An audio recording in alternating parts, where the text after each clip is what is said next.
Hello, everybody, and welcome to Romanceville's Tarot. I'm about to begin here with a reading. Now, this is a general reading, so it might not resonate with everybody. It's really important that you do take whatever does resonate with you and you simply just leave the rest of it aside. Now, if you do have any questions whatsoever and you would like to contact me, please do so. Please look into the YouTube description box. You should be able to find there whatever information you require from me. So please do not hesitate to contact me if you wish to. It will be my great pleasure. Also, if you have not yet subscribed to the channel, please do click onto the subscribe button to show your support to the channel and to myself. And I thank you so very much. Also, thank you to all of my subscribers. I value every single one of you. Thank you for being there. And thank you to all of these subscribers who have donated so generously to the channel. Much gratitude. I do. Thank you so very much. So with no further ado, let's begin this reading. So these are messages coming from the universe for you. I do have 4 messages. Please do take whatever is good with you and just leave the rest of it aside. First message coming out is non-attachment. We're going to move on over to some transmutation. I also have an equilibrium. And we're going to conclude this beautiful reading with some expansion. So let's start this off with a message of non-attachment coming from the universe to you. The universe is bringing you this. The universe bringing you non-attachment is a gift. It's a gift because the universe is here to remind you that everything in life must come to an end. Why? So that something new can be born.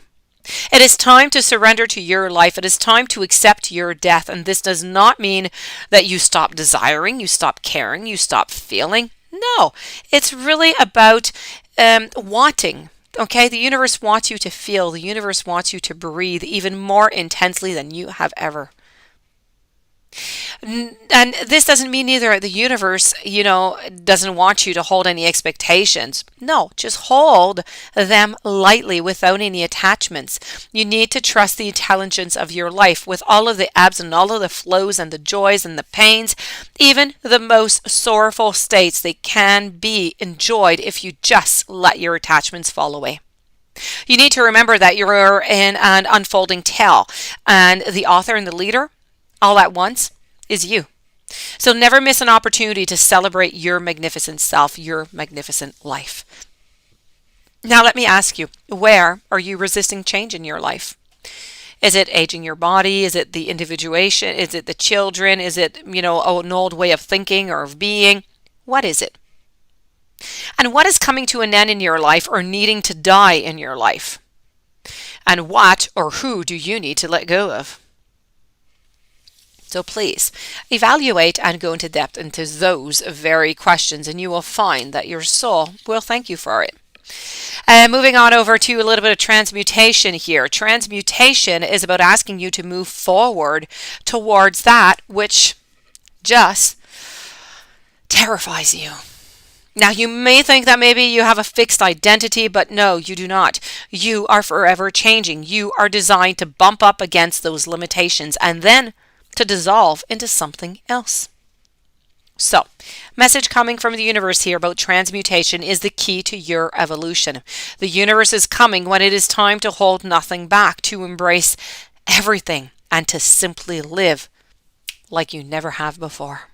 Release all those definitions of who you are, of what you're capable of. Get comfortable with fear. Willingly take the lid off of that Pandora's box into your life. And if you truly want to transcend your suffering, you need to move deeply into it. You need to surrender. And you can make a quantum leap at any moment, and your true purpose is going to be revealed. Now let me ask you, have you given up on life? Or do you sometimes feel like no matter what it is that you do, your life is simply not going to become better? It's not going to improve? And what are the fears that you refuse to face or to deal with? Now, do you feel best when you're mentally certain about something?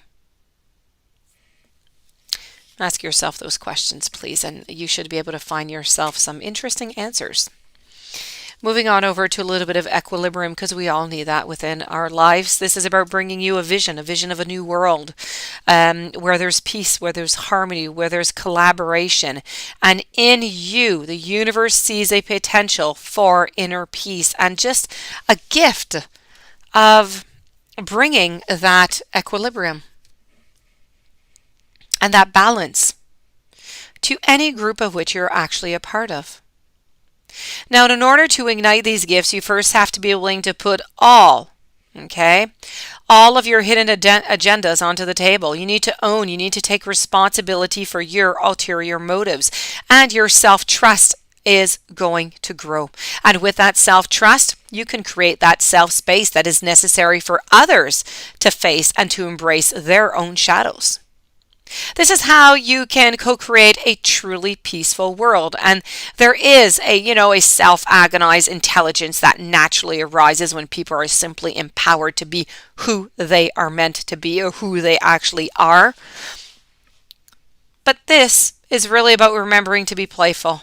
And what's the point into a new world if you simply cannot enjoy it, right? If you don't have that equilibrium, if you are not well with yourself. Are you stuck working or against the system, or is your social responsibility maybe getting into the way of your own creativity? How can you connect with that experience of, as I was saying, harmony? How is that possible? And we're going to conclude this reading with the expansion. This is about bringing that gift of beautiful expansion into your life. There is something in your life that maybe you've outgrown. It's time for you to move beyond your comfort zone right now. And if you've been holding tightly to an opinion, maybe you're holding tightly to an identity, maybe it's a vision or a worldview, the universe is saying that right now it just might be a good time to let go. And if you've been trying to reject a part of your past or your life, assuming it has no gift for you, then maybe it's time to embrace it. Surrender your intellect and watch everything become more simple. Watch everything become more efficient, because the mind has trouble understanding how everything is always passing away and everything is just simply beginning again. But the truth is that synthesis is happening all of the time, and you are forever becoming whole. In the end of all of this, what matters is your expansion through one very sacred space, and that is the space of your heart. Ask yourself, do you sometimes feel overcome with sadness? Or do you often begin things and never really complete them? Or do you feel like you've outgrown a part of your life? Or are you afraid to let go? Are you maybe growing too fast, maybe at the expense of your life balance? So these are all different type of questions that you might want to ask yourself in a contemplation mode. If you do have any questions you would like to contact me, please do so. All of my information is right below into the YouTube description box. I wish you the most beautiful day. I thank you for being there, and I will see you tomorrow with new messages. Many blessings to you.